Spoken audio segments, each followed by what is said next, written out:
Qui se souvient aujourd'hui du scandale d'Agonie? Cette affaire, qui fit en son temps un certain bruit, appartient à une époque déjà si lointaine que ceux d'entre nous qui avaient alors 20 ans doutent parfois de l'avoir vécue. Pensez, cela remonte à 1924. La mode était alors à l'introspection, aux gestes gratuits. Par des voies délirantes, l'intelligence cherchait à s'abîmer dans une inaccessible pureté. La réalité, monstre maussade et poussiéreux, servait de cible à une adolescence dont l'impertinence cachait mal le désarroi. On en voulait à la vie. On se tuait par esthétisme. Époque bizarre, hein, dont les ruines constitueront peut-être un jour un but de pèlerinage pour des fervents qui ne la comprendront pas. J'avais, comme beaucoup d'autres, entendu parler d'Agonie. Ce mouvement littéraire, dirigé par de très jeunes gens, s'était heurté dès sa création à la réprobation indignée des lettrés qui en dénoncèrent la fumisterie et l'incohérence. Il n'eut d'ailleurs qu'une existence éphémère, périt sous les huées et fut bientôt oublié. L'on disait que ses promoteurs avaient regagné la province d'où ils étaient venus et qu'ils n'auraient jamais dû quitter. Je ne commençais à m'intéresser à cette affaire qu'après en avoir entendu parler par Charles Vadé. Oublieuse postérité. Épisode 36. On dérive vers l'absolu. Ainsi commence La Porte Noire de Pierre Minet, publié en 1946. Le titre du roman, la tonalité oppressante des premières pages, ce mystère qui entoure la revue Agonie, et plus encore les jeunes poètes qui la créèrent, ce narrateur enfin, qui décide de mener une enquête que lui a confiée un homme sur son lit de mort. Tout cela n'est pas sans rappeler la tension de certaines nouvelles d'Edgar Allan Poe et le charme sombre des livres de Lovecraft. Dans La Porte Noire, Pierre, le narrateur, raconte les événements quelques années après leur déroulement. C'est Charles Vadé, un éditeur qui connut bien les poètes d'Agonie, qui le charge de mener à bien le projet de livre qui lui échappe cruellement. Bientôt vaincu par la maladie, il ne peut qu'énumérer ses souvenirs, entre deux sommeils agités, que pressait Pierre de ne pas abandonner. Ce drame que n'eût pas dédaigné Dostoïevski selon ses propres mots, est mourir sans avoir pu les justifier, savoir que leur souvenir périra avec moi, qu'il n'y aura rien que l'oubli pour eux, cela serait atroce. Étienne Ablavet et Julien Molène, puisque tels sont les noms des deux poètes qui animèrent Agonie, ces deux petits Hamlet couvés par la mort, sont à 20 ans à peine, déjà des réminiscences poussiéreuses, des lambeaux de littératures encastrés dans un arbre quelconque, au bord d'une route terne, humide et peu fréquentée. Du moins, telles sont les circonstances officielles de leur mort précoce, si l'on en croit la mère d'Ablavet, premier témoin que le narrateur interroge, après avoir finalement accepté de mener à bien l'enquête entreprise par Charles Vadé, qui est depuis décédé. Voilà donc Pierre dans les ruines oppressantes de Bourneuve, à la recherche des héros qui les avaient hantés. Bourneuve, du nom de la jumelle fantomatique de Reims, fief du désenchantement avec son jardin public, qui ne dit rien, sa boîte de nuit, où l'on joue des foxtrots désabusés. On apprend que Molène et Ablavet fréquentaient l'établissement qui pue le tabac et les rêves relatés, au moins depuis novembre 1922.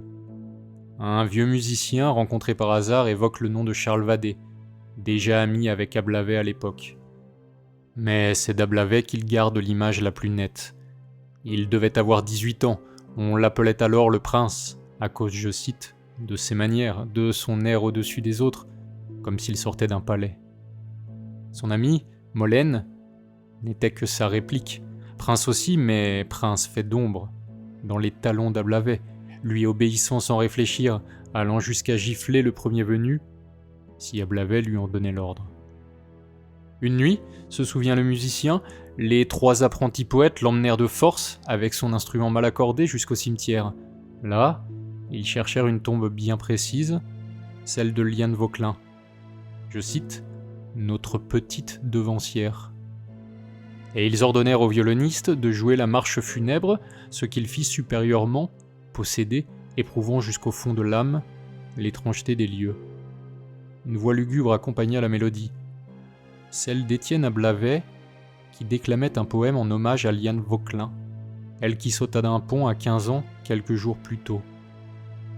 Chère évadée, ombre enfantine courant dans les plaines de l'oubli, objet de notre envie, nous te saluons.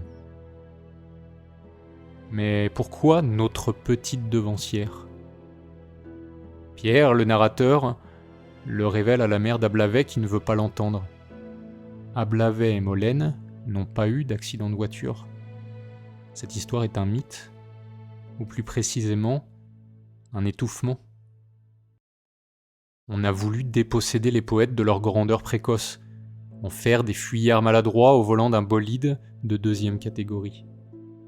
La vérité est bien plus ténébreuse. Ils ont entrevu la porte noire. Ils ont abandonné la vie au profit de la quête d'absolu, se sont dépouillés de l'instinct de survie pour celui de la création, sont descendus jusqu'à l'ultime limite de la raison, là où attend la porte noire. Alors, Étienne et Julien ont voulu découvrir ce qui se cachait derrière cette porte, comprendre de quelle bouche odieuse s'échappait ce rire macabre, leur répétant sans cesse « Tu es prisonnier, tu es ton prisonnier, à quoi bon te diriger vers cette porte ? Tu ne sortiras pas. »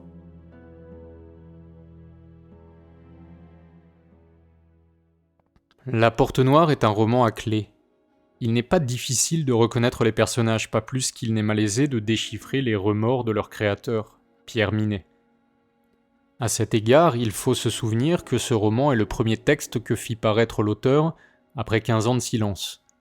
En effet, Frère Fluet, puisque ses amis du grand jeu René Daumal et Roger Gilbert Lecomte l'avaient baptisé ainsi, s'était tu en 1930.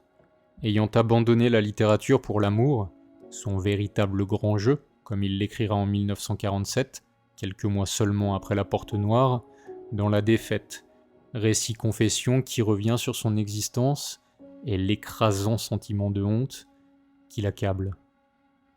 Ses débuts furent pourtant fulgurants, une plaquette de poèmes, Circoncision du cœur, en 1928, alors qu'il a 19 ans.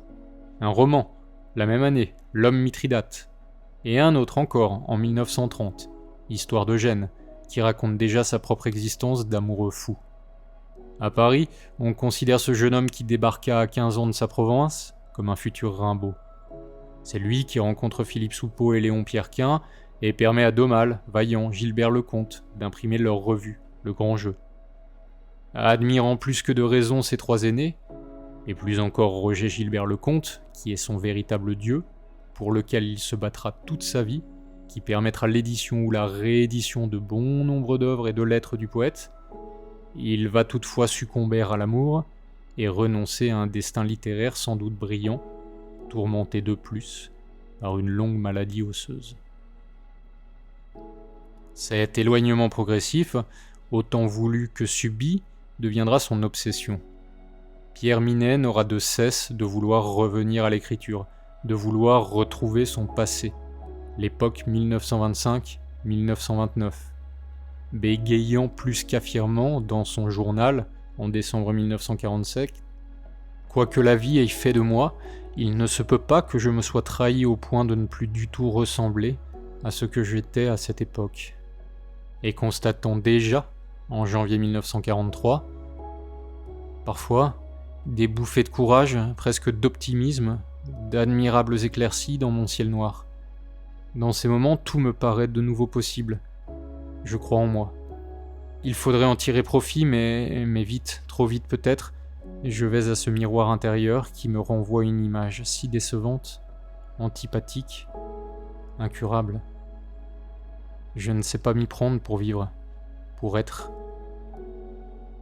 Son journal est parcouru d'innombrables paragraphes, ressassant la défaite. Pierre Minet est rongé par la culpabilité, celle d'avoir étouffé, humilié, poignardé la littérature en lui. Il est sans nul doute l'un des grands disgraciés de notre XXe siècle, victime de ses faiblesses, victime non des circonstances mais de lui-même, et en ce sens, plus impardonnable encore. La Porte Noire aurait dû être un grand roman tragique, métaphysique. Mais les sentiers qu'il emprunte pour la trouver mènent à un simulacre de porte, à un dessin à la craie sur du béton noirci par l'échec. La porte est dégondée, moussue, ouverte sur une pièce banale. Les tonalités inquiétantes des premières dizaines de pages, qui annoncent une plongée dans le désespoir, dans l'inachèvement, laissent peu à peu la place à un roman bourgeois, presque grotesque, lors de l'épisode étiré du repas, avec une invraisemblable histoire de vol, de faux, d'usage de faux, qui sape les fondations de l'édifice, lui ôtant toute ambition mystique. Du destin funeste d'une parole poétique qui n'est pas entendue, qui est moquée, le romancier semble se lasser au profit des turpitudes d'un monde littéraire, éditorial, rongé par l'ambition. Pierre Minet abandonne la dramaturgie d'une amitié censée s'ouvrir majestueusement sur le long corridor de la mort, pour s'assoupir dans le boudoir capiteux de querelles insipides, quoique dramatiques. Il est toujours question, certes, de laver un honneur, de découvrir la vérité, mais la déambulation se perd. Après avoir épuisé Bourgneuf-Reims, le narrateur décide de retourner à Paris pour continuer l'enquête. Il doit rencontrer une femme qui fut l'amour passager d'Ablavet. Après elle, c'est de Chabot dont il sera question, personnage dont il est difficile de reconnaître précisément les traits. Traître en puissance, victime aussi, personnage capital de la brève épopée. Puis viendra le tour d'Héliodore, installé avec sa bande à son café d'élection, dans lequel on reconnaît André Breton. Puis celui du poitrinaire, Lauragais, qui est sans doute René Crevel. Et enfin le baron d'Outrance, accro à la morphine, qui pourrait être en partie Léon Pierrequin. Cette partie parisienne, qui est celle consacrée aux 9 mois qu'Ablavet et Molène passèrent à la capitale, entre janvier et octobre 1924, devrait être la plus âpre, la plus sombre, celle de l'horrible révélation, la seule, pour reprendre les mots de Gilbert Lecomte. On devrait y découvrir, au moins partiellement, le contenu de la revue Agonie, sous-titré « Organe du pessimisme intégral ». Puis y suivre une macabre réunion durant laquelle Ablavet et Molène furent moqués, assassinés, par leur père, qui n'est pas sans rappeler la véritable réunion du château qui eut lieu en mars 1929, à l'initiative des surréalistes, dans le but plus ou moins avoué de détruire la cohésion des fondateurs du grand jeu. On devrait assister enfin aux heures qui suivirent ce massacre et menèrent Ablavet et Molène au bord de l'ultime précipice. Or, tout ceci n'est que survolé, noyé dans une trame qui, semblant s'effrayer de sa propre noirceur, retourne vers ce clair-obscur qui est la vision bien trop veule du littérateur ordinaire. Dans cette seconde partie, Pierre Minet aurait dû pousser la porte noire et nous mener ne serait-ce que d'un pas de l'autre côté, quitte à terminer sur un effroyable blanc. Mais à la place de se perdre, de nous perdre, reculant, revenant sur ses pas, l'auteur rejoue dans le roman sa véritable démission littéraire des années 30. Cette subtile mise en abîme me semble involontaire, bien que divers indices laissent entendre que Minet s'autoflagelle dans ce texte, imaginant son double comme un auteur de romans bourgeois, plutôt que de romans surréalistes, comme il l'a été à la fin des années 20.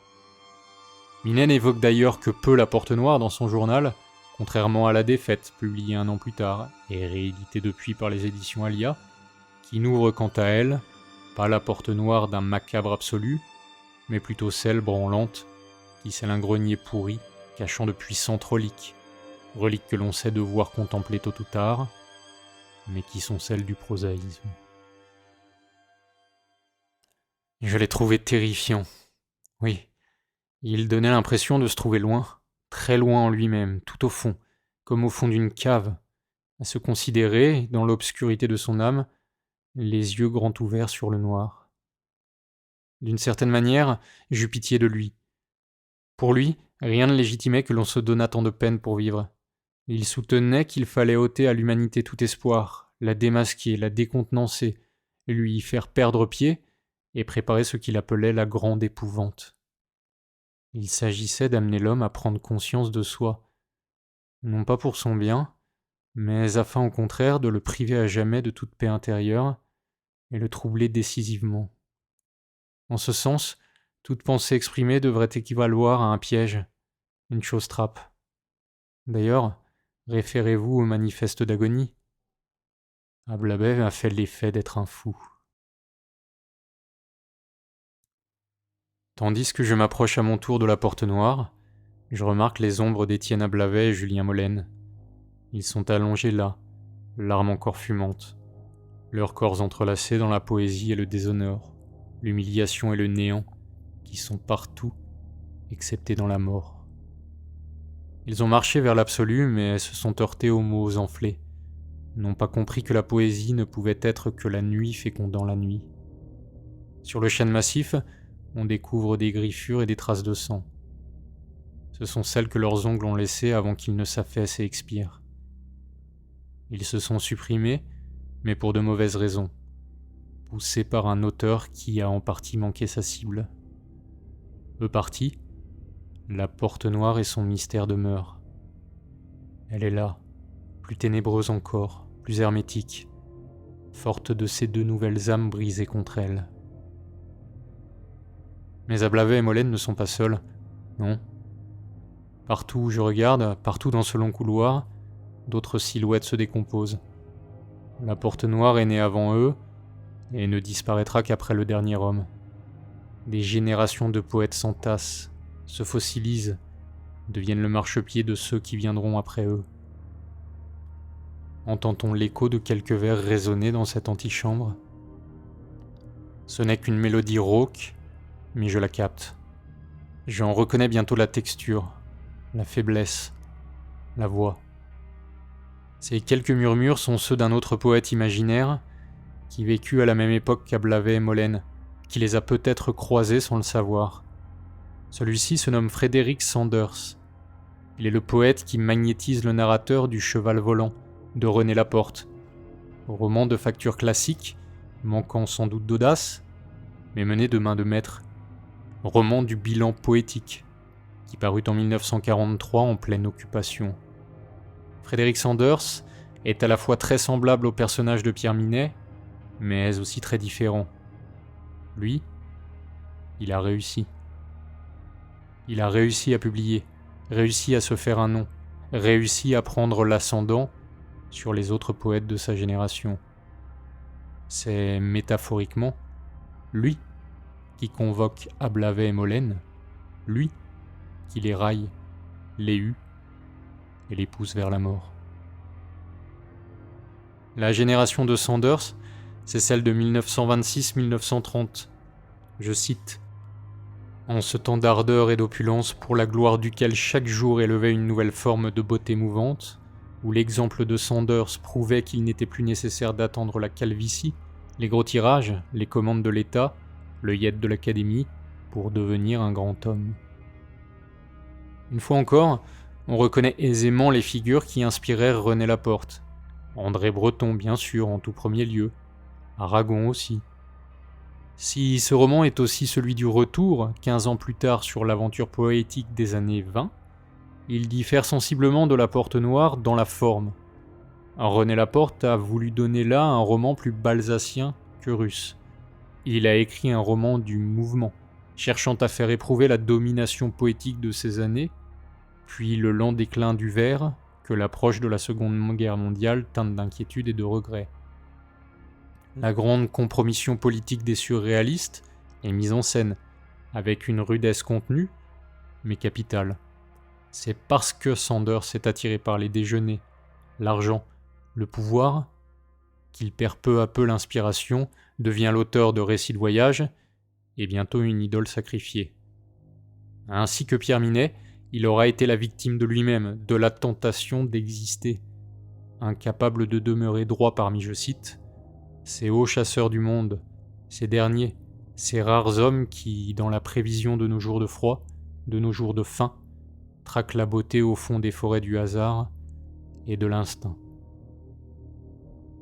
Oui, Sanders, tu es là toi aussi, à l'agonie, tendant une main qui ne sait plus écrire vers cette porte noire que tu voudrais défoncer pour découvrir l'ultime mystère. Mais la serrure te demeure incompréhensible, invisible. Cette porte noire qu'il essayera une dernière fois de forcer dans les dernières pages du roman, la guerre venant, dans une maison de campagne à l'intérieur de laquelle il essaye de recomposer la vérité d'une famille, résistera. Encore. Se moquant des regrets d'un poète qui voulut faire carrière. Cette maison d'ombre n'est qu'une maison de marbre. Toutes les prises auxquelles tente de s'accrocher son esprit ne sont que des leurres, lisses, froids, immobiles, comme son tombeau. J'erre encore parmi ces silhouettes vaincues par la porte noire, et je n'entends que des lamentations. Ces poètes, qu'ils soient imaginaires ou réels, n'ont pas réussi à percer le mystère. J'essaye de reconnaître les visages qui ne sont plus que des masques mortuaires. Toutefois, dans cette vaste nécropole de l'échec, je sais que je ne retrouverai pas certains hommes. Ont-ils vraiment réussi à passer de l'autre côté ? Vivent-ils désormais dans ce pays aride, où la vérité découverte ne saurait être que décevante ? Regrettent-ils d'avoir été si loin, si bas en eux, jusqu'à devenir prisonniers de leur propre vide ? Il y a parmi ces poètes rares de l'envers de l'âme, qui firent acte de désistement intégral, qui s'immolèrent par l'absolu. Roger Gilbert Lecomte, René Daumal bien sûr, mais aussi Antonin Artaud, André de Richaud, Benjamin Fondane, et un dernier, moins connu encore, qui vient de m'apparaître. Mort à 36 ans, comme Roch Jarl et Nathaniel. Petite silhouette grise, terne, maigrelette, dont on n'entend aucune strophe mais seulement la toux maculée de sang du tuberculeux, dont je ne sais si elle hante ce mouroir, s'écrase contre la porte noire, ou me vient réellement de l'autre côté. Cet ultime poète, c'est Jacques Prévert, à ne pas confondre avec Prévert, le premier étant un officiant de la nuit, sans forme humaine, le second étant le servant du soleil et de l'espoir. C'est de ce poète et de son destin, de sa lutte acharnée pour exister, sa tragique dérive vers l'absolu, que Roger Bézu rendra compte dans un roman, Un témoin, paru en 1962. Son personnage de poète, nommé Dauvray, est un petit zik qu'on trouve déjà sur l'autre versant de la vie au début du roman. Il lutte pour essayer de trouver quelques mots, mais en vain, non pas victime de sa faiblesse, mais de la réalité cachée.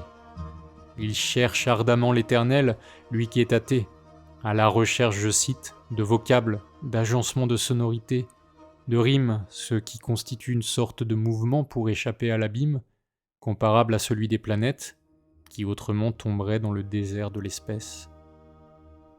Cet amalgame particulier de sons dont il a besoin n'est qu'une redite, à hauteur d'homme, du mythe juif de l'Éternel ayant construit le monde avec les lettres de l'alphabet. C'est en mêlant foi religieuse et artistique que chez Roger Bézu, le poète devient l'égal du croyant sans Dieu, mais aussi du Dieu païen. L'un et l'autre se confondent et peut-être communient au moment où le poème se crée. Mais cette communion n'est pas sans risque. En effet, elle surgit au bout de la douleur, par, je cite, un long cri, un cri terrible, un cri d'adieu sans doute. C'est d'ailleurs le premier nom que voulut donner l'auteur à son roman, le cri. Puis le cri et l'écho, le premier étant le chant du poète, le second ce que le monde en aura retenu, comme il le confie dans son journal d'un roman. Un médecin et un compositeur qui croient en lui alors qu'il peine à se faire éditer aident ce poète malade. Un juif et sa fille le couvent aussi, tandis que la tentation charnelle est à la fois déjouée et crainte, en la personne d'Ida, qui n'est autre que Lilith, la première femme d'Adam, le monstre de la nuit, celle qui dévore toute lumière. Dauvray sait qu'il est perdu de multiples manières. Toutefois, il voudrait écrire, une dernière fois, un dernier poème, trouver la force d'affirmer que la plus pure poésie n'est pas la page blanche et le silence, mais au contraire, la parole et le cri. En dérive vers l'absolu, il ne me reste qu'à enfreindre l'ordre de toute justice pour me détacher sans consentement de sa violence qui m'accable. J'ai vécu dans la confusion. Je suis mort de la confusion. Pour ma défense, qu'aurais-je à dire ? Mes forces se détruisent et me détruisent dans l'égarement. Je suis un criminel qui n'a pas compris le geste simulé.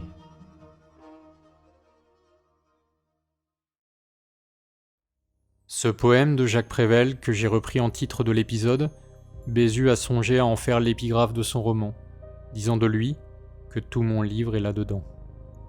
Il y renoncera, mais parviendra en revanche à donner une image superbe et une puissance peu commune au personnage moribond qui incarne le poète.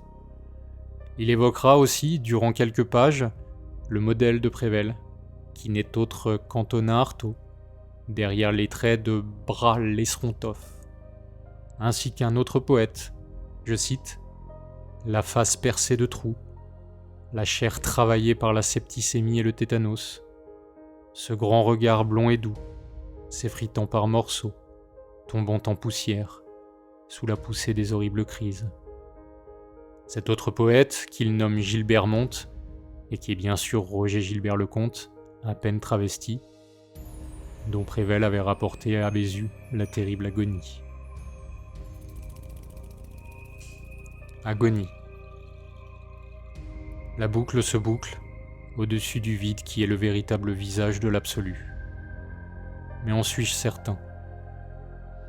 La porte noire est toujours là, qui me toise, qui nous toise tous, et qui répète inlassablement « Tu es prisonnier, tu es ton prisonnier.